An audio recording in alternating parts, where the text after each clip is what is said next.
How can diplomacy shape the future of nations?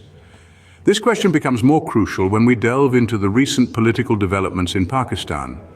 Nawaz Sharif, the newly elected Prime Minister of Pakistan, has made some intriguing statements, expressing his desire for peaceful settlements of disputes with India, Afghanistan, and Iran.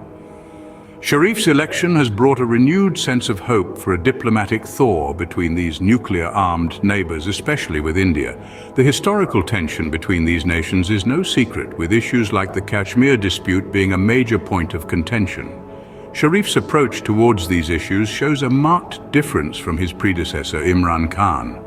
Where Khan's administration saw a downgrade in diplomatic relations and a suspension of direct trade due to the Kashmir dispute, Sharif's statements hint at a desire for cooperation and peaceful ties.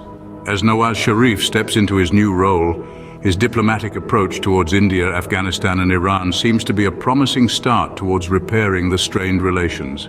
But why are these diplomatic ties so important? What do these countries stand to gain from mending their relationships? Well, let's start with the economic benefits. Countries that enjoy peaceful relations often see a boost in trade and economic growth. When barriers are reduced, goods and services can flow more freely, creating opportunities for businesses and industries. For countries like Pakistan and India, which have vast markets and immense potential, the economic gains could be substantial.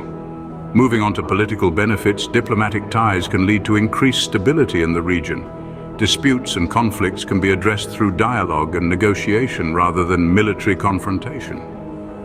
This helps to maintain peace, which is beneficial not just for the countries involved, but for the global community as well. But it's not just about economics and politics. There are also social and cultural benefits to consider. Diplomatic ties foster cultural exchanges and mutual understanding, which can help break down stereotypes and promote tolerance.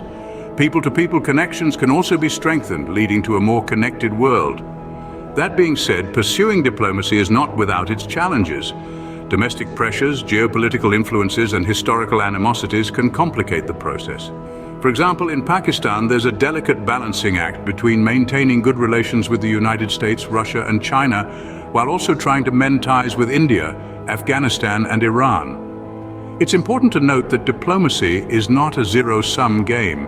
It requires patience, compromise, and a willingness to see things from the other side's perspective. It's a process, and it takes time, but the potential rewards are well worth the effort. While the path to diplomacy may be fraught with challenges, the potential benefits for these countries are enormous. As the world watches, the next move lies with Nawaz Sharif and his counterparts in India, Afghanistan, and Iran. In the grand chessboard of geopolitics, the power of diplomacy cannot be understated.